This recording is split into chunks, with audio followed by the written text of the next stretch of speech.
membaca Al-Quran satu ayat atau satu bagian satu ayat saja ini bitafaq wa tafahum, dengan dipahami dan ditadaburi ini, khairum min ini, lebih baik dibandingkan ini, qiraatul Quran khutmah, dibandingkan membaca Al-Quran khatam seluruhnya bi ghairi tafaqu wa tafahum, dibandingkan dengan khatam tetapi tidak dipahami sama sekali maknanya. Ya, ini penting. Kenapa? Jelas di awal Al-Quran disebut bahwa dzalikal kitab, inilah kitab nih, alif lam mim, dzalikal kitab, inilah kitab, la raiba fihi, tidak ada keraguan di dalamnya, hudalil muttaqin, petunjuk bagi tiang ingkang bertakwa. Namanya petunjuk itu harus dipahami Bapak Ibu sedaya. Gini apa nggih? Jenengan diparingi peta hendak pergi ke Kaliurang, jenengan orang Jakarta nggak tahu jalan ke Kaliurang, peta dipegang tapi nggak dibaca, bisa jadi ke Gunung Kidul jenengan. Gini apa nggih? Kita diberi Al-Quran oleh Allah, hudan lil muttaqin, petunjuk bagi orang bertakwa, tujuannya ke sorga, memandu kita ke sorga. Kalau nggak dipahami, jangan-jangan salah jalan, subhanallah. Maka sebidah mali, insya Allah kita mulai dari tafsir surah yang sangat akrab dengan panjenengan semua, nggih menika dua surat Al-Mu'awwidatain. Al-Mu'awwidat artinya dua pelindung. Ingat ya Bapak Ibu sedaya, ini yang kita bahas, surat yang Allah turunkan sebagai pelindung bahkan untuk Nabi Muhammad sallallahu alaihi wasallam. Para ulama menyebutnya dengan istilah Al-Mu'awwidataini, yaitu dua surat yang bermanfaat melindungi setiap keturunan Bani Adam, termasuk kita. Untungnya kita semua sudah hafal, sampun apal kecepal insya Allah. Maka mudah-mudahan dengan pembahasan tafsirnya, insya Allah nanti panjenengan semua bisa mengamalkan dengan lebih efektif insya Allah. Bayangkan Bapak Ibu sedaya, surat ini sunnahnya dibaca dalam sehari semalam itu banyak sekali. Jenengan pasti sudah biasa insya Allah sebadak sholat 3 kali. Gini apa nggih? Kulhu, falak, nas. Gitu. Katakanlah meskipun ada pendapat untuk beberapa sholat 1 kali, katakanlah masing-masing 3 kali di setiap sholat, 3 kali setiap ba'da sholat, berarti sedinten pung pinten ibu 15 kali. Gini apa nggih? Wong sholat fardu kita 5 kali, kemudian pagi badak subuh sampai datang waktu suruk 3 kali, ba'da asar sampai maghrib 3 kali, terakhir menjelang tidur 3 kali, pun ping 24 niku. Nggih. Bayangkan sunnahnya surat Al-Mu'awwidatain, yaitu surah Al-Falaq, surah An-Nas, dibaca setidaknya 24 kali sehari semalam. Masya Allah, berarti pasti ada sesuatu yang sangat penting yang terkandung di dalamnya Bapak Ibu sedaya. Para ulama menyebut seseorang yang diberikan Al-Mu'awwidatain ini, orang yang hafal Quran surah Al-Falaq dan An-Nas ini, seperti dipegangi pedang yang sangat tajam, kata para ulama. Pedang yang tajam itu tergantung siapa yang pakai. Kalau yang pakai jagal yang hebat, maka dia bisa untuk beleh kambing berapa tuh dalam 1 jam. Tapi kalau yang pegang anak bayi, ya nggak bisa apa-apa Bapak Ibu sedaya. Maka sekali lagi, kita sudah diberi senjata terbaik dari Allah untuk perlindungan. Maka dikatakan Al-Mu'awwidataini, yaitu 2 perlindungan yang Allah turunkan untuk kita semua Bapak Ibu sedaya. Makanya di bulan puasa ini kita tahu ini adalah Syahrul Quran. Ini adalah bulannya Quran. Syahrul Ramadan alladzi unzila fihil Quran hudalin nas. Inilah bulan diturunkan Al-Quran sebagai petunjuk bagi manusia. Masya Allah. Maka sedikit-sedikit kita belajar tafsir ini, mudah-mudahan bermanfaat insya Allah. Adapun surah Al-Falaq, saya mulai dari surah Al-Falaq dulu. Itu surah nomor 113 dari 114 surat. Dari 114 surat. Ini surat nomor 113. Dan turunnya surah Al-Falaq dan An-Nas itu bareng-bareng bersamaan. Maka dikatakan al-mu'awwidhatain tadi itu, karena turun ini berbarengan dua sekaligus yang fungsinya sebagai pelindung. Bapak Ibu sedaya, apa asbab nuzulnya dua surat ini? Ini penting dipelajari. Jenengan pernah mirang mboten ngaten? Ada orang dagang ini, orang dagang buka warung atau buka apapun lah, apotik misalnya nggih. Di Kembaran ada apotik nggak itu? Ada apotik di Kembaran nggih? Ada nggih? Itu yang punya itu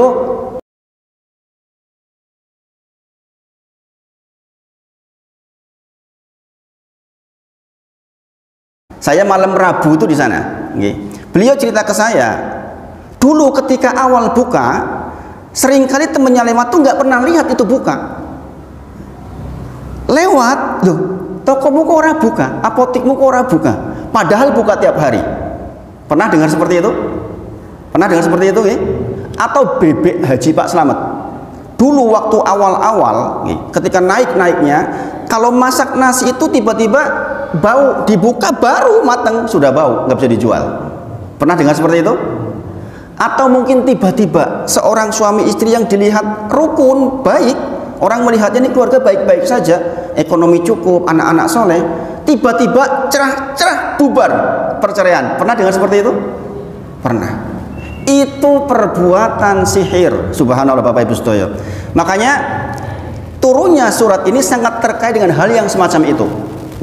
Ingat Bapak Ibu sedaya, Rasulullah Shallallahu Alaihi Wasallam pun tidak luput dari terkena sihir. Bayangin, kalau Nabi Muhammad Shallallahu Alaihi Wasallam saja yang paling mulia, orang yang menjadi kekasihnya Allah, satu di antara dua orang yang disebut sebagai kekasihnya Allah saja masih kena sihir, apalah lagi kita yang banyak pecicilan. Ingat, sihir itu kebanyakan berangkat dari iri dan dengki, tidak suka, dari hasad. Orang melihat kita sukses gitu, kebetulan kita agak pamer dikit tuh, rumah terlalu bagus gitu. Maka kadang-kadang orang lewat itu hasad. Ketika dia hasad dengan hasad yang teramat sangat, kena itu sihirnya masuk ke kita. Kalau dia lanjutkan dengan buhul-buhul, subhanallah. Makanya jangan perhatikan, banyak orang yang populer hidupnya tuh berat dan berantakan, banyak. Karena dia diirini banyak sekali orang, subhanallah. Nanti kita bahas di surah Al-Falaq ini insya Allah. Jadi sampai di titik ini paham nggih Bapak Ibu nggih? Paham nggih tentang sedikit cuplikan dari asbab nusulnya surah Al-Falaq dan An-Nas. Bapak Ibu sedaya, suatu ketika Rasulullah, ini saya bacakan hadisnya panjang, masya Allah nggih. Menika hadis dari Aisyah radhiyallahu anha. Sahara Rasulullah sallallahu alaihi wasallam. Rajulun min Bani Zuraikin. Disihir Rasulullah sallallahu alaihi wasallam oleh seorang laki-laki min Bani Zuraikin, dari Bani Zuraikin al-Yahudi, orang Yahudi ini. Ini orang Yahudi. Kemudian hatta kana Rasulullah sallallahu alaihi wasallam yukhayyalu, sampai kemudian Rasulullah sallallahu alaihi wasallam mengalami satu masa yukhayyalu, dihayalkan, seolah-olah Rasulullah itu dibuat halusinasi, subhanallah. Ini Rasulullah Muhammad sallallahu alaihi wasallam. Maka ada yang menyangkal hadis ini, kalau dihayalkan bagaimana nasib wahyu dari Allah Subhanahu wa taala? Itu pembahasan tersendiri Bapak Ibu sekalian.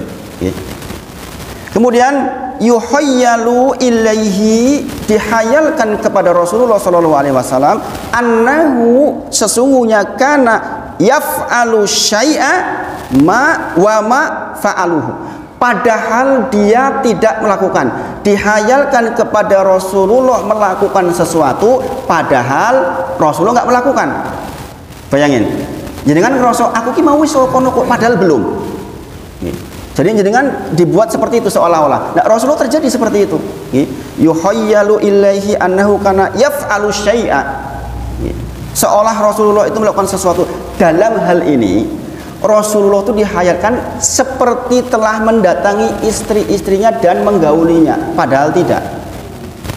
Sekali lagi, sihir yang mengenai Rasulullah tidak sampai kepada persoalan hati, sehingga tidak sampai mengganggu persoalan turunnya wahyu. Sekali lagi, itu pembahasan tersendiri, itu butuh pembahasan tersendiri, yang intinya bahwa ini tidak berhubungan dengan persoalan turunnya wahyu. Kemudian hatta idza kana dzata yaum aw dzata lailatin wa huwa indi, sampai kemudian suatu hari Rasulullah sallallahu alaihi wasallam bersama dengan Aisyah radhiyallahu anha. Faqala, kemudian Rasulullah menyampaikan, sebelum menyampaikan Rasulullah kebetulan lakina da'a wa da'a. Jadi Rasulullah di dekat Aisyah itu berdoa dan berdoa. Nggak biasanya, biasanya Rasulullah kalau di samping Aisyah itu suka ngobrol. Ini Rasulullah di samping Aisyah radhiyallahu anha da'a wa da'a. Seolah-olah Rasulullah lagi punya soal maksudnya. Kemudian qala ya Aisyah, wahai Aisyah, alimti, apakah engkau mengetahui annahu, sesungguhnya annallaha, sesungguhnya Allah aftani fi mastaftaitahu fih, sesungguhnya Allah telah memberikan kepadaku nasihat tentang sesuatu yang aku tanyakan sebelumnya. Tadi itu waktu da'a itu Rasulullah berdoa kepada Allah menceritakan sesuatu yang dialami. Kemudian Rasulullah menyampaikan ke Aisyah, ya Aisyah, apakah engkau tahu bahwa Allah telah memberikan tahu kepadaku tentang apa yang saya tanyakan kepada Allah Subhanahu wa taala? Kemudian Rasulullah menjelaskan, atani, datang kepadaku rojulani, dua orang laki-laki, malaikat maksudnya. Kemudian faqa'ada ahaduhuma inda ra'si, yang satunya duduk di dekat kepalaku, wal akhar inda rijlai, kemudian yang satunya duduk di dekat kakiku. Faqala ahaduhuma li sahibihi, kemudian yang di dekat kepala berbicara kepada yang di dekat kaki Rasulullah. Lagi kena apa nih laki-laki ini? Gitu. Rasulullah ini kena apa? Faqala, kemudian mabubun, laki-laki ini sedang tersihir. Jadi bicara dua malaikat ini. Kemudian qol man tobahu, siapa yang berani mensihir Rasulullah sallallahu alaihi wasallam? Cuma dikatakan qol Labid bin al-A'sam. Jadi Rasulullah kesihir, siapa yang nyihir itu Allah yang kasih tahu langsung. Jadi dari hadis kita tahu. Jadi penanganannya langsung dari Allah. Masya Allah. Labid atau Lubid bin al-A'sam. Qol fi ayyi syai'in, dengan apa Rasulullah disihir? Kemudian dikatakan qol fi mustin wa musatotin wa jufin tol'in naflatin dzakarin. Rasulullah disihir dengan sisir yang dipakai Rasulullah dan rambut yang jatuh ketika disisir, kemudian digabung dengan mayang dari kurma jantan, kemudian dibuat ikatan-ikatan sejumlah 11, kemudian disepul atau ditiup-tiup oleh orang Yahudi. Subhanallah. Bapak Ibu sedaya, dengan apa tadi? Dengan sisir dan rambut yang rontok dari sisir itu, kemudian diikat dengan mayang dari kurma jantan, kemudian diikat sejumlah 11 ikatan. Maka Bapak Ibu sedaya, biasanya media sihir itu dengan tali, ada talinya, ada simpul. Maka dikatakan kalau kita tersihir itu biasanya ada simpul-simpul begini. Biasanya simpulnya simpul mati. Semakin susah dicopot simpulnya, maka semakin susah copot dari akibat sihir itu. Bayangkan, itu tadi itu yang sudah digabung itu, buhul itu dimasukkan ke sumur oleh Lubid bin al-A'sam itu, kemudian ditaruh di bagian paling bawah, ditaruhi batu besar. Subhanallah. Pertanyaannya sekarang, siapa yang mengambil sisir dan rambutnya Rasulullah? Kebetulan Rasulullah punya seorang remaja yang bekerja kepadanya, pembantunya orang Yahudi. Orang inilah yang oleh Lubid bin al-A'sam disuruh ngambil, tolong dong ambilin tuh sebagian dari apa yang nempel di Rasulullah. Kemudian diambillah sisir dan rontokan rambutnya, dan itu tembus ke Rasulullah SAW. Subhanallah. Jadi sekali lagi, Apa makna kisah ini untuk kita? Bahwa yang namanya sihir itu nyata, ada, benar adanya. Maka berhati-hati dengan sihir itu penting. Dan inilah diantara keutamaan turunnya dua surat Al-Mu'awwidataini, yaitu Quran surah Al-Falaq dan surah An-Nas. Memang diturunkan dalam rangka itu. Datanglah Jibril alaihissalam kepada Nabi Muhammad SAW. Engkau sakit ya Rasulullah? Iya, saya sakit. Kemudian Allah bawakan lewat Jibril alaihissalam dua surat ini, Al-Mu'awwidataini. Kemudian dibacakan kepada Rasulullah dua surat ini dan menjadi ringan sakitnya Rasulullah. Kemudian Jibril alaihissalam meruqyah Rasulullah SAW. Ruqyahnya ini jenengan hafalin. Kalau jenengan datang ke orang sakit, pegang yang sakit, bacakan ini. Ini ruqyahnya Jibril alaihissalam kepada Nabi Muhammad SAW. Bacaannya begini Bapak Ibu saudara. Mudah-mudahan jenengan bisa langsung hafal, mudah-mudahan. Pendek nih. Bismillahi arkik, bareng-bareng nggih, bareng-bareng nggih. Bismillahi arkik. Sekali lagi, Bismillahi arkik. Sareng-sareng. Min kulli syai'in yu'dik. Min kulli syarr nafsin au ainin hasid. Hasid. Allahu yasfik. Bismillahi arkik. Itu pendek seperti itu. Sekarang kita udah tahu nih. Besok kalau datang orang sakit, jangan cuma datang aja nak ngene iki kuwi, jangan kuwi piye kabare piye gitu. Jangan, pegang kemudian bacakan. Bismillah, dengan menyebut nama Allah, arkik, saya meruqyahmu ya Rasulullah. Min kulli syai'in yu'dik, dari segala sesuatu yang membuatmu sakit. Min kulli syar atau min syar kulli ainin au nafsin hasid, dan dari semua jiwa dan pandangan mata yang hasad. Bapak Ibu saudara, jangan perhatikan. Dari mana nih asal sihir? Dari hati yang jengkel ke orang lain, dari pandangan mata yang iri ke orang lain. Itu awalnya adanya sihir Bapak Ibu saudara. Makanya kita disarankan sebagai muslim jangan suka pamer. Dan terbukti sekarang nih, terbukti di pemerintahan kita, subhanallah, istrinya yang pamer, suaminya masuk penjara sekarang, subhanallah. Anak sing pecicilan, bapaknya yang kena, subhanallah. Ini apa nggih? Memang pamer tuh bahaya banget. Min nafsin au ainin hasid, Bapak Ibu saudara. Makanya kalau jenengan kaya raya, nggak usahlah buat rumah yang terlalu magrong. Tahu magrong nggih? Basa Cilacap niku magrong apik banget, lewat batas. Tiap kali orang lewat melihat, kemudian ada yang hasad.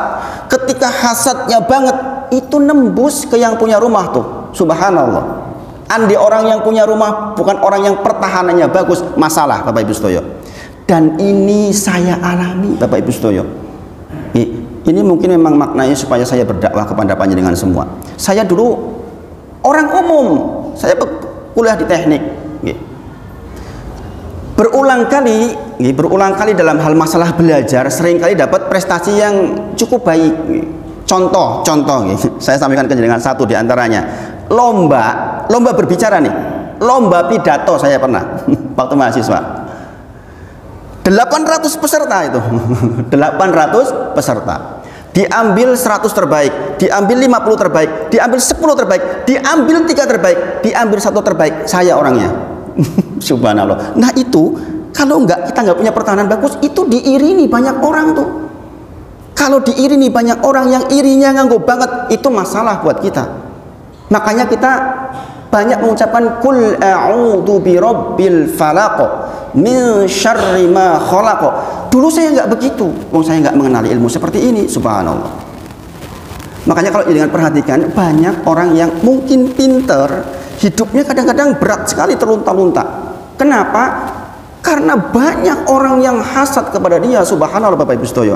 Imam Syafi'i rahimahullah ta'ala kurang apa Imam Syafi'i? Pinternya kurang apa? Imam Madzhab, bayangin beliau meninggal salah satunya karena apa? Doa ulama yang lain. Ya Allah mohon kepada Engkau matikan Syafi'i. Bayangin. Kenapa? Kalau Syafi'i nggak mati, madzhab lain nggak mungkin berkembang, kata dia. Subhanallah. Dan nggak berselang lama memang Imam Syafi'i meninggal. Yang mendoakan pun meninggal sama. Subhanallah. Jadi berhati-hati Bapak Ibu saudara, ibu-ibu yang diberi kecantikan lebih anak-anaknya, yang anak-anaknya pinter, lewat pinter, yang hartanya banyak, nggak usah sampai kelihatan di permukaan. Masalah buat jenengan, saya yakin. Karena kalau orang melihat dengan nafs yang buruk, yang hasid, itu bahaya banget. Bahaya banget Bapak Ibu saudara. Makanya kita banyak berdoa dengan Qul a'udzu birabbil falaq min syarri ma khalaq. Sunnahnya lebih dari 20 kali sehari semalam. Karena memang kita tuh berpotensi untuk terus-terusan seperti itu kena masalah Bapak Ibu saudara. Subhanallah. Nah, itu sedikit sejarah tentang turunnya dua surat ini. Kemudian Aisyah radhiyallahu anha di akhir hadis tadi bertanya, "Qultu ya Rasulullah, apakah engkau nggak keluarkan tuh buhul dari dalam sumur itu, kemudian dikembalikan ke orang yang ngirim?" Ini pelajarannya adalah Rasulullah katakan, wa karihtu, saya nggak mau orang lain mendapatkan keburukan dari buhul ini. Maka sebagian riwayat mengatakan ditutup oleh Rasulullah, sebagian riwayat dikatakan diambil kemudian dibacakan al-muawwidatain itu. Setiap dibacakan al-falaq anas copot simpulnya, dibacakan copot sampai 11 kali. Makanya Masya Allah, jenengan tuh punya senjata yang sangat hebat. Sayangnya kita nggak pelajari. Padahal setiap kita apal kecepal tuh. Di antara hikmah kenapa ini mudah dihafal ini, karena memang kebutuhan setiap kita Bapak Ibu saudara. Nanti kalau jenengan sudah sampai ke ayat kelima, jenengan akan lebih tahu bahwa betapa bermanfaatnya surat ini. Ini baru pertama aja jenengan udah merasa manfaat belum?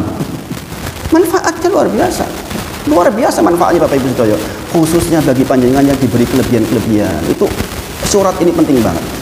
Karena asalnya tidaklah manusia terlahir kecuali di hatinya ada hasad secara tobi'i. Dikatakan para ulama, tobi'i itu memang nempel. Asalnya manusia itu nggak suka kalau ada yang mengunggulinya. Itu seperti itu kita. Dosen dengan dosen, tukang becak dengan tukang becak, pedagang dengan pedagang, satunya laris, satunya nggak laris, mesti iri yang nggak laris, pasti itu. Pelajar dengan pelajar, satunya pinter banget, satunya rapatnya pinter, pasti ada perasaan iri, itu tobi'i Bapak Ibu saudara. Nanti bagaimana cara mengatasinya kita bahas insya Allah. Makanya kita bakal menghadapi problematika yang luar biasa Bapak Ibu saudara. Nih sekarang kita masuk ke ayatnya. Qul a'udzu birabbil falaq. Qul, katakan kepada siapa ini? Hitopnya kepada Nabi Muhammad Shallallahu Alaihi Wasallam. Bapak Ibu saudara, kalau ada ayat yang hitop itu maksudnya tujuan pembicaraan, itu hitop namanya. Hitopnya kepada Nabi Muhammad Shallallahu Alaihi Wasallam, kemudian tidak ada dalil yang mengkhususkan untuk dia, untuk Rasulullah Shallallahu Alaihi Wasallam, maka berlaku umum untuk kita juga berlaku. Ada yang kekhususan Rasulullah, contoh masalah pernikahan. Jangan mau 9, 10. Kita itu khusus untuk Rasulullah. Sepanjang tidak ada dalil yang mengkhususkan untuk Nabi Muhammad SAW, maka itu berlaku umum. Maka kata-kata kul di dalam surat Al-Falaq ini berlaku untuk kita juga. A'udzu, artinya apa? Aku memohon perlindungan. Kemudian kul a'udzu birabbi, kepada Rob. Sudah tahu nggih? Jenengan belajar Rob sudah lama. Rob artinya apa? Yang maha memiliki, yang maha menciptakan, yang maha mengurusi. Masih ingat nggih? Usul salasa, kitab tauhid. Diingat-ingat lagi. Bi Rabbi, kepada Rob, Robnya Al-Falaq. Apa Al-Falaq? Dari sekian tafsir yang bermacam-macam, yang paling sahih falak artinya waktu subuh Bapak Ibu saudara.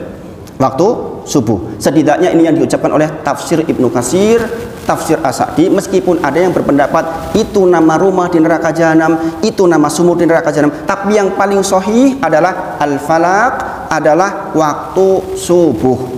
Pertanyaannya sekarang, kenapa disebutkan waktu subuh padahal waktu siang juga ciptaan Allah, waktu malam ciptaan Allah, sore sekarang ciptaan Allah? Kenapa disebut kita memohon perlindungan kepada zat yang menguasai waktu subuh? Bapak Ibu sedaya, para ulama menyebut karena falak itu dari falako, artinya membelah, yaitu membelahnya malam yang gelap berubah jadi siang, mulai ada cahaya. Maka di antara fungsi surat ini adalah ketika kita peteng banget, ruwet banget, masalah gelap gulita, bacalah surat ini supaya kemudian falako, terjadi datangnya cahaya, sehingga persoalan-persoalan terurai. Dan ini bisa menimpa siapa saja Bapak Ibu sedaya, nggak ada urusan dia pintar atau tidak, kaya atau miskin, nggak ada urusan. Banyak orang kaya raya hidupnya sempit, banyak yang kaya raya. Orang melihat Wang Sinawang, penak banget ripek, belum tentu dia di dalam ada masalah. Maka ucapkan kul a'udzu birabbil falaq, agar apa? Timbul cahaya. Setelah gelap sepanjang malam, al-falaq, waktu subuh, tanda segera adanya cahaya. Maka Masya Allah Bapak Ibu sedaya, manfaat buat ini surat ini. Manfaatnya luar biasa. Kita cari solusi kemana-mana. Orang yang nggak tahu sampai ke dukun, bayangin aja tuh, untuk soal-soal hidupnya. Padahal dengan kul a'udzu birabbil falaq itu sudah dahsyatnya luar biasa bagi yang mengerti Bapak Ibu sedaya. Maka dikatakan tadi, membaca Al-Quran khotmah seluruhnya tanpa tafakuh, tanpa tafahum, tanpa tadabur, kalah dengan satu ayat dengan tafakuh, dengan tadabur. Bayangkan kita baru membicarakan satu ayat qul a'udzu birabbil falaq saja, berapa manfaatnya bisa kita ambil? Gini apa nggih? Gini apa nggih? Jenengan kebayang nggak? Pengen nggak segera baca itu? Pasti jenengan akan menikmati bacaan setelah belajar ini, yakin. Dan ada perasaan di hati yang berbeda dengan bacaan kemarin. Biasanya mau cokul a'udzu birabbil falaq, yo banter banget, rampung. Masya Allah Bapak Ibu sedaya. Sekarang kita disuruh meminta perlindungan kepada Rob atau Rob yang menguasai al-falaq. Dari apa toh kita minta perlindungan? Dari 4 hal. Dari 4 hal. Yang pertama apa? Di ayat berikutnya, min syarri ma khalaqa. Min, dari, syar, keburukan. Ma di situ kalau jenengan baca di Al-Qur'an, nanti jenengan buka, maknya pakai mim, maknya pakai alif. Ma pakai alif, dibaca 2 harokat. Ma khalaqa. Ma kalau pakai alif seperti ini, kalau jenengan pelajari kitab usul fikih, maksudnya adalah ma al-mausula, yang artinya adalah ma yang menunjukkan seluruh, al-khalaqa, seluruh yang diciptakan oleh Allah tanpa kecuali. Jenengan meminta perlindungan kepada Rob yang menguasai waktu subuh dari keburukan seluruh ciptaan Allah tak terkecuali. Fatimah kemarin ikut bareng saya, buka bersama seperti ini, bawa makanan, mungkin anak kecil keselimpet karpet, jatuh, sakit lah. Termasuk karpet Bapak Ibu sedaya, termasuk linyir tembok di masjid kita. Kemarin sore barusan anak kecil kepleset, jatuh, kepalanya terbentur, masuk rumah sakit. Subhanallah. Maka dikatakan ma al-mausula, maksudnya seluruh makhluk ciptaan Allah terkecuali kita berlindung. Subhanallah, mohon maaf kita juga barusan kehilangan. Ini dari informasi yang saya terima, Pak Basuki rahimahullah taala kepleset. Ini kena linyir, betul? Demikian Bapak Ibu sedaya. Seluruh makhluk ciptaan Allah itu berpotensi memberikan keburukan kepada kita. Maka kita mengucapkan kul a'udzu birabbil falaq min syarri ma khalaqa. Apapun yang diciptakan oleh Allah, bentuknya apapun, berpotensi membuat kita celaka Bapak Ibu sedaya. Sekarang kita lihat, ciptaan Allah itu ada yang dominasinya elek tok. Apa itu? Iblis, neraka jahanam. Gini apa nggih? Ono niki mung elek tok, setan elek tok itu. Ada yang dominasinya baik tok, patuh tok, apa itu? Malaikat, sorga. Ada pula yang kedua-duanya berpotensi baik, berpotensi jelek. Apa itu? Jenengan semua termasuk. Jin dan manusia. Bisa sangat baik, bisa sangat buruk. Bisa jadi golongan setan, bisa jadi golongan malaikat. Tergantung jenengan ketemu siapa. Ketemu orang soleh apa enggak? Kalau teman-temannya beradulan ya masuklah ke sana, subhanallah. Jadi dikatakan min syarri ma khalaqa, Bapak Ibu saudara. Kalau kita berlindung dari setan, dari iblis, tentu saja. Gini apa nggih? Wa na'udzubika minan nar. Ya Allah, saya berlindung kepada Engkau dari api neraka. Biasa. Gini apa nggih? Pertanyaannya sekarang, mengapa Allah menciptakan makhluk yang murni jelek? Pertanyaannya kan gitu. Nek murni api, ingat Allah itu thayyib, Allah itu baik, Allah itu indah. Tidak mungkin Allah tidak indah. Tapi pertanyaannya, kenapa Allah menciptakan makhluk yang dominasinya buruk, elek jansa elek-elek? Apa coba? Adakah manfaatnya? Sekali lagi kaidahnya Bapak Ibu saudara, bagi Allah semuanya indah, semuanya baik. Bahwa ciptaannya ada yang buruk, pasti ada hikmah yang ingin diambil dari itu. Allah yang tahu. Contoh, adanya setan sehingga kita jadi dikir pagi dikir petang, Bapak Ibu saudara. Gini apa nggih? Ibadah tersendiri buat kita yang berpahala di atasnya. Rahasia-rahasia seperti itu tentu saja nggak mungkin dipelajari hanya di waktu yang sore seperti ini. Panjang kali lebar itu, masya Allah. Nah, berarti min syarri ma khalaq, ma di situ berarti seluruhnya, berarti termasuk berlindung dari diri sendiri, Bapak Ibu saudara. Di dalam Quran surah Yusuf, inna nafsa ammaratun bisu, kata Allah, sungguh di dalam jiwa ini ada musuh kita pribadi, yaitu nafsu yang mengantarkan kita kepada keburukan. Ammaratun bisu, Bapak Ibu saudara. Nggak usah dari luar, kadang-kadang dari dalam saja kita punya masalah. Gini apa nggih? Tiba-tiba malas, tiba-tiba mangkel, tiba-tiba jengkel, tiba-tiba hasad, tiba-tiba benci banget sama suami tuh. Hari ini kok ngapain jelaimen toh, Pak? Ini dari dalam itu, subhanallah. Dan bisa jadi dari pasangan kita, bisa jadi dari anak kita. Allah sendiri yang sebutkan, Bapak Ibu saudara. Di dalam surah Al-Ghabun ayat ke-14-15 Allah berfirman, ya ayyuhalladzina amanu, wahai orang-orang yang beriman. Ini peringatan, Bapak Ibu saudara, betapa pentingnya surat ini. Inna, sesungguhnya, min azwajikum wa auladakum aduwalakum fahdaruhum, kata Allah, subhanallah. Saya kalau baca ini merinding, Bapak Ibu saudara. Wahai orang-orang yang beriman, sungguh di antara istrimu, anakmu, aduwalakum, musuhmu, fahdaruhum, waspadalah, kata Allah, subhanallah. Makanya kita berlindung min syarri ma khalaqa, dari seluruh ciptaan Allah tak terkecuali, Bapak Ibu saudara. Di akhir ayat dikatakan apa? Inna amwalukum wa auladakum fitnah, kata Allah. Sungguh harta kalian, anak-anak kalian adalah ujian buat kalian. Subhanallah. Kata-kata ujian ini maknanya luar biasa, Bapak Ibu saudara. Kadang-kadang ada orang yang justru dengan kekayaannya terjebak ke neraka jahanam. Ada orang yang dengan pinternya terjebak ke neraka jahanam, subhanallah, merasa tinggi. Subhanallah, Bapak Ibu saudara. Bukankah kalimatnya iblis mengatakan kepada Allah ketika enggak mau sujud sama Adam, ana khairu minhu, kata iblis, saya tuh lebih baik dari dia. Jadi kalau jenengan punya di hati, saya lebih baik dari dia, dari dia, dari dia, itu produknya iblis, Bapak Ibu saudara. Dan dia detail, ada alasannya. Dia mengatakan saya lebih baik, kata dia, khalaqtani min nar, engkau ciptakan aku dari api, wa khalaqtahu, kau ciptakan Adam dari tanah, min tin. Kita kadang, nyatanya saya lebih pintar, saya lebih hebat, kekimung SD, saya profesor, nyatanya memang lebih buruk dari aku. Ini iblis ini, Bapak Ibu saudara. Subhanallah. Orang terjebak dengan kepandaiannya, subhanallah. Neraka jahanam yang seperti ini, subhanallah. Nanti kita bahas insyaallah.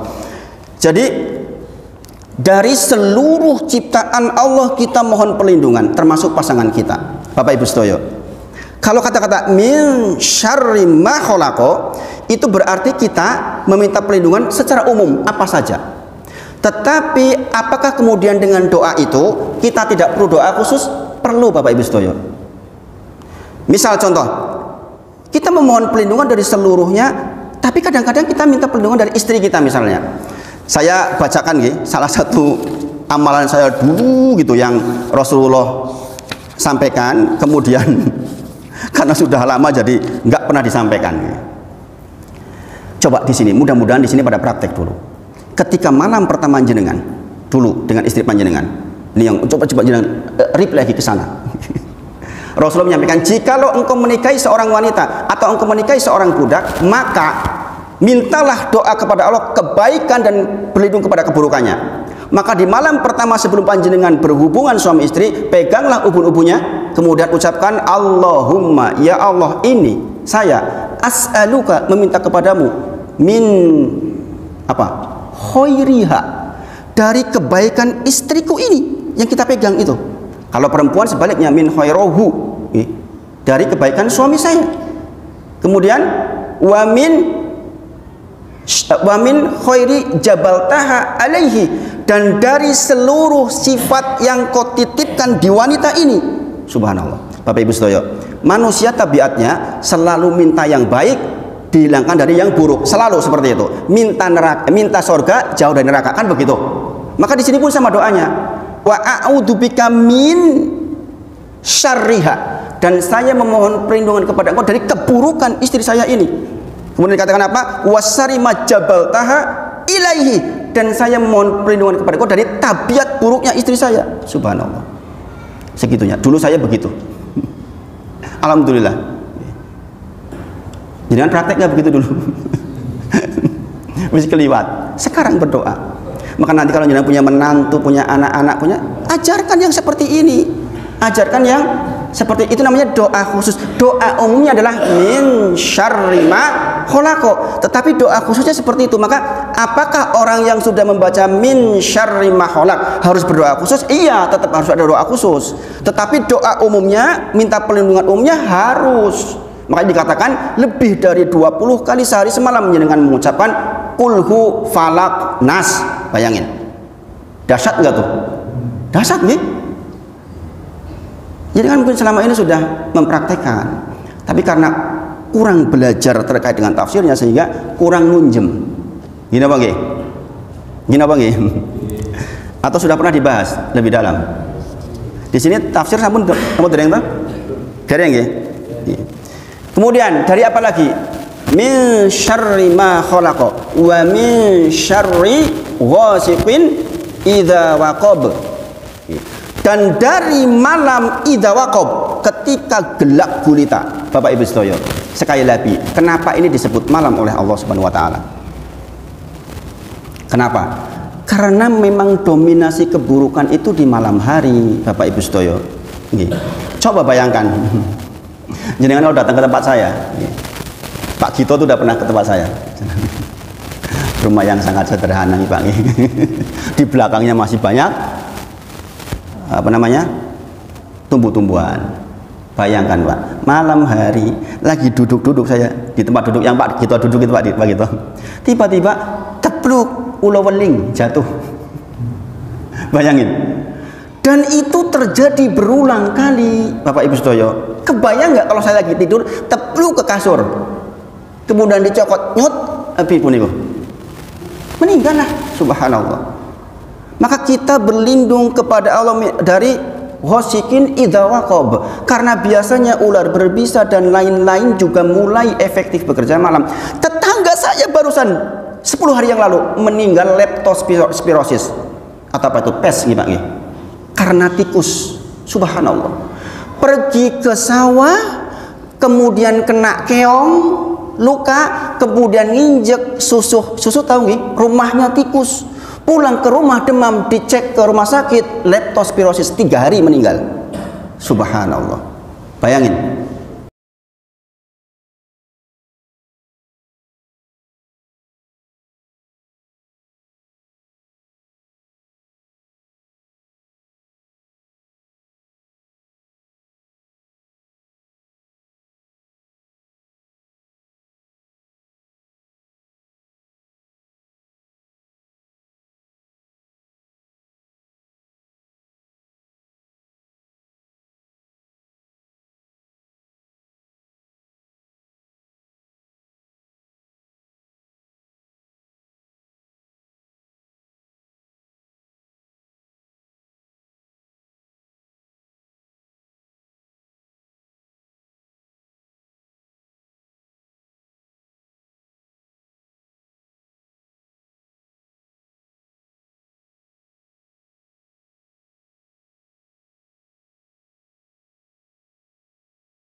Maka kita memohon perlindungan kepada Allah di gelapnya malam ketika sudah gelap. Yang namanya orang naudzubillah berzina juga biasanya cari malam. Gini apa ngumpet, ya enggak? Orang maling motor juga biasanya malam. Kelitih-kelitih di Jogja juga efektifnya malam, ya enggak? Gini apa ada siang-siang nih yo jarang. Kebanyakan malam. Maka dikatakan min syari dari keburukan wasiqin idza waqab. Bapak Ibu sedaya, Rasulullah pernah menyampaikan satu hadis yang cukup populer, jangan kalian biarkan anak-anak kalian dan hewan ternak kalian berkeliaran di waktu idza ghabati syam hatta tadhaba fahmatul isya. Dari mulai tenggelam matahari sampai awal-awal datang waktu isya tuh. Selesainya waktu isya di tahap awal. Jangan biarkan anak-anak panjenengan, hewan ternak panjenengan keluar di waktu itu. Kenapa, Bapak Ibu sedaya? Karena saat itu sesungguhnya setan sedang bertebaran. Bapak Ibu sedaya, coba jangan perhatikan hadis ini. Anak-anak dan hewan ternak. Jangan berpikir, kok anakku dipadai hewan ternak? Bapak Ibu para ulama menyebut, ini saking detailnya para ulama menyebut, masya Allah, kalau belajar itu nggak ada habisnya.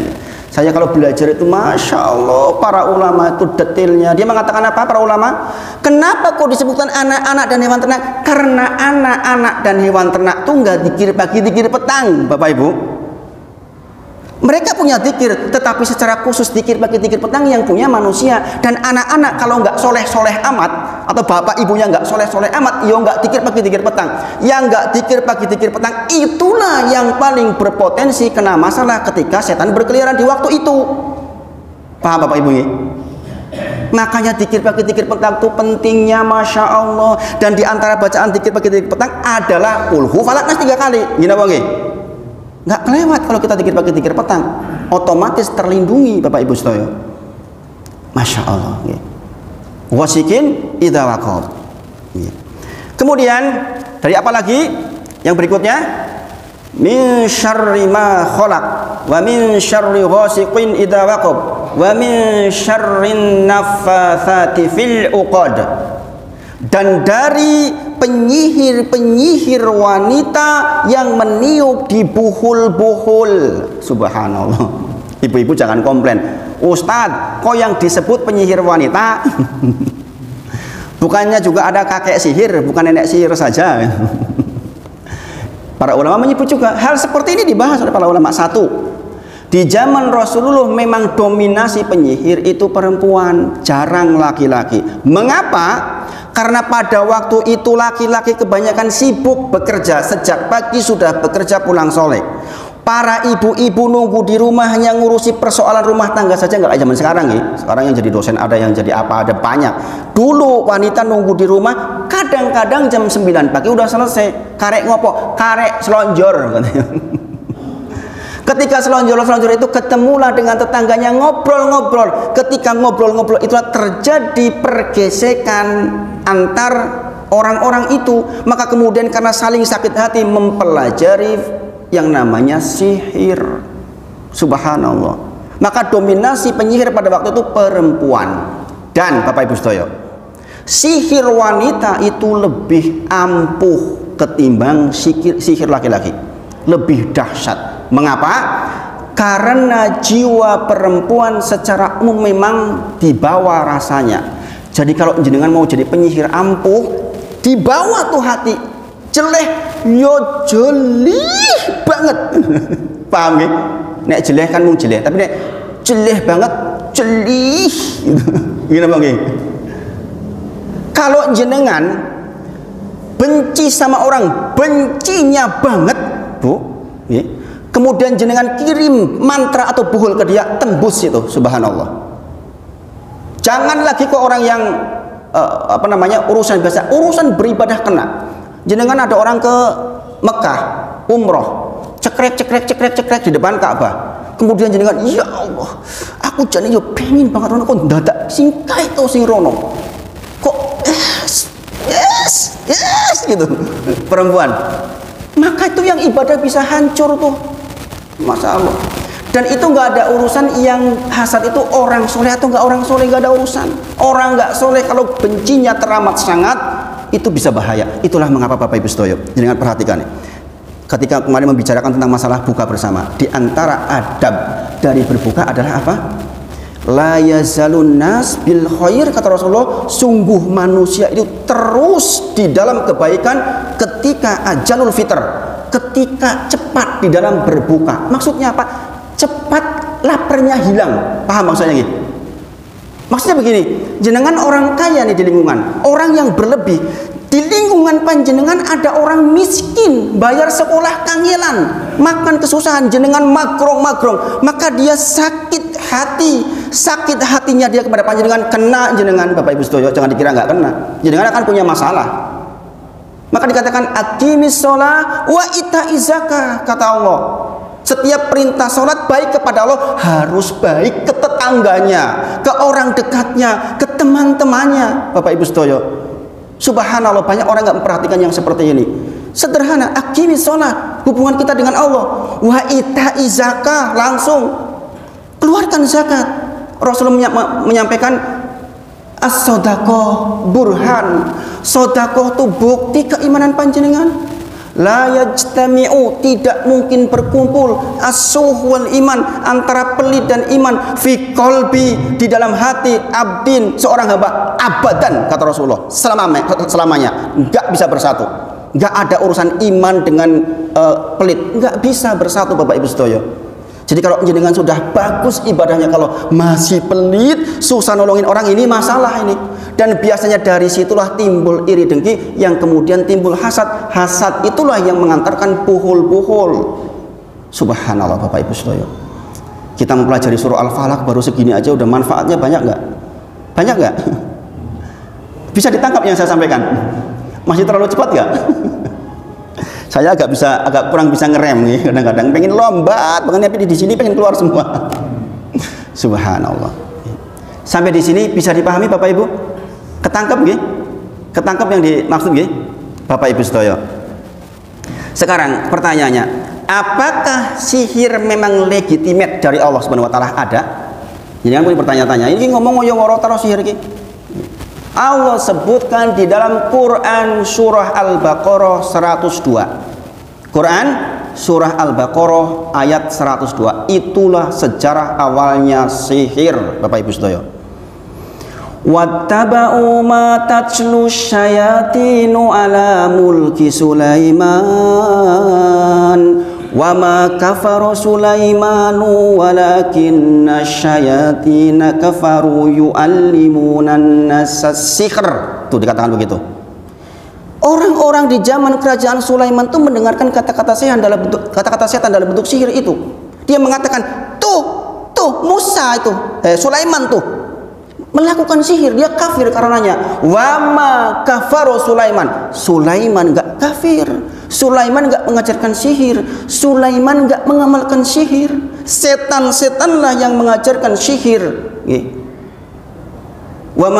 Yang diturunkan kepada dua malaikat, Harut wa Marut.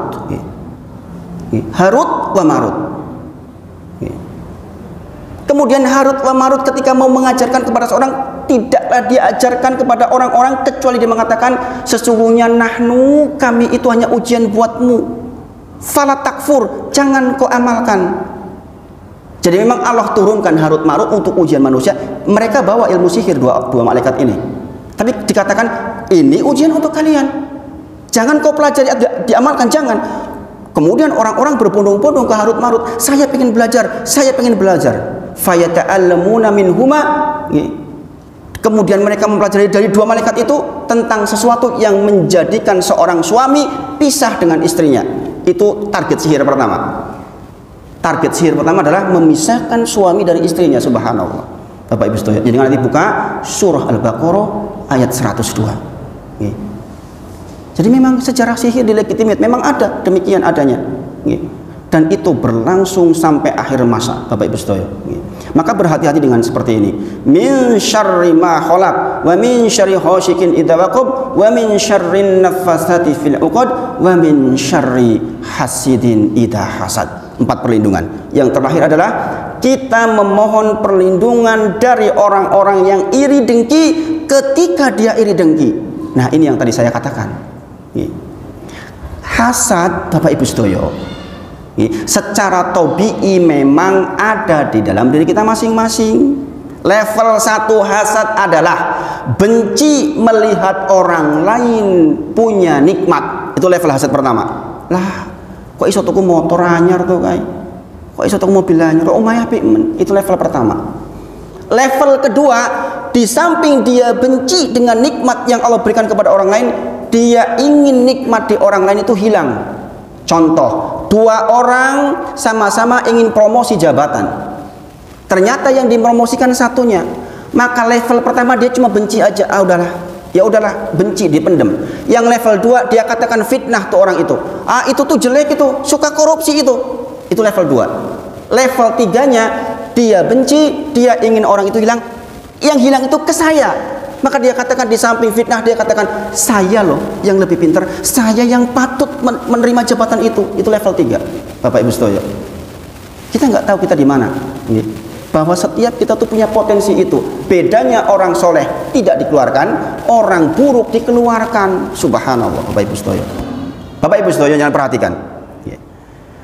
Dosa pertama yang ada di langit adalah hasad. Belum ada dosa sebelumnya. Dosa pertama di bumi juga hasad. Maka kita berlindung kepada Allah min syarri hasidin idza hasad.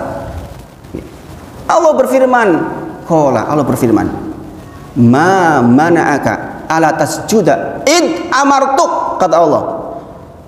Hei iblis, apa yang mana'aka, yang menghalangimu untuk tidak sujud kepada Adam sementara sudah saya perintahkan? Tadi sudah saya sebutkan. Dia menjawab apa? Ana khairu minhu, saya lebih baik dari dia. Khalaqtani min nar wa khalaqtahu min tin. Hasad. Kenapa? Karena Adam itu orang baru, makhluk baru. Jangan lihat di dalam Quran surah Al-Baqarah ayat 30. Wa id qala rabbuka lil malaikati inni ja'ilun fil ardi khalifah. Ingatlah kisah di mana ketika Allah menciptakan kali pertama makhluk di bumi setelah makhluk sebelumnya, yaitu Adam alaihissalam. Kemudian diberi kemampuan ini itu. Kemudian dikatakan sujudlah kalian para malaikat. Pertanyaannya, kenapa iblis kok ikut disuruh? Iblis itu dari kalangan jin yang paling soleh, ulamanya jin, sehingga derajatnya selevel sama malaikat. Maka ketika diperintahkan untuk sujud, ikut diperintah. Id amartuk, kata Allah, udah saya perintahkan kepada kamu. Bayangin, kata iblis, aba wastakbar, enggak mau, dan dia sombong. Bahkan minal musyrikin, jadi termasuk orang-orang yang musyrik. Subhanallah, orang-orang kafir. Bahkan minal kafirin, dia orang termasuk orang yang kafir. Subhanallah. Bapak Ibu sedoyo, di surah Al-Hijr berikutnya, di dalam surah Al-Hijr dikatakan, orang yang hasad itu, Bapak Ibu sedoyo, makanya dengan manajemen hasad harus hati-hati banget. Orang hasad itu yang ditulis secara di dalam Al-Quran, dia rela hancur asal yang dihasad ikut hancur. Ini bahayanya.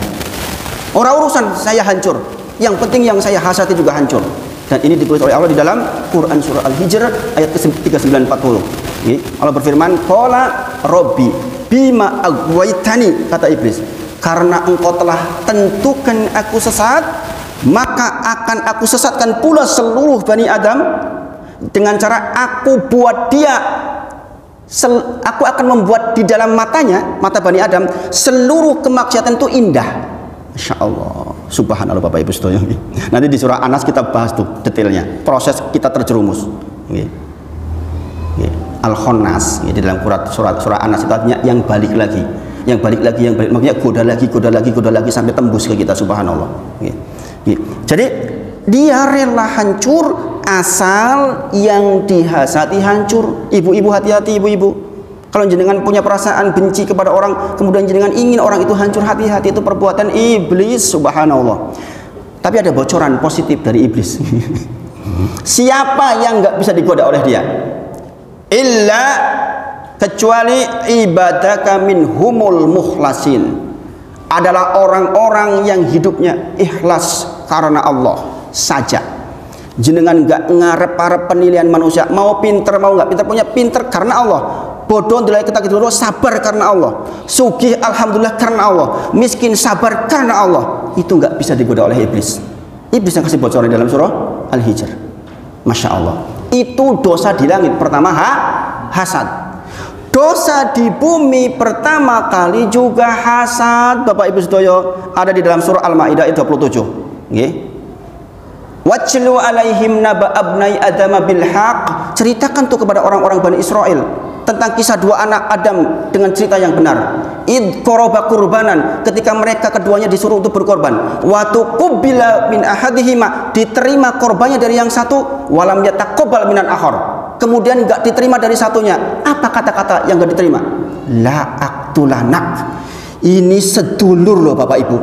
Dua saudara karena hasad, satunya diterima, satunya enggak. Dia mengatakan la aqtulanak, demi Allah saya bunuh kamu. Dan terjadilah pembunuhan pertama, Habil oleh Qabil.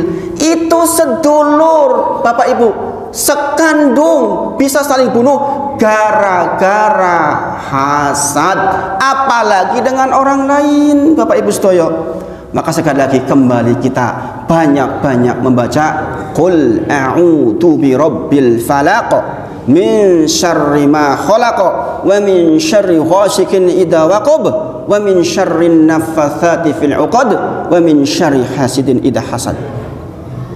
Sampai di sini insyaallah segera dipahami Pak Ibu sedaya nggih. Insyaallah walaupun puasa tetap semangat nggih. Nah, saya kira itu yang sampaikan sore hari ini, sudah menjelang berbuka, mudah-mudahan barokah. Kita tutup dengan kafaratul majlis. Subhanakallahumma wa bihamdika asyhadu alla ilaha illa anta astaghfiruka wa atubu ilaik. Wa akhiru da'wana alhamdulillahirabbil alamin. Assalamualaikum warahmatullahi wabarakatuh.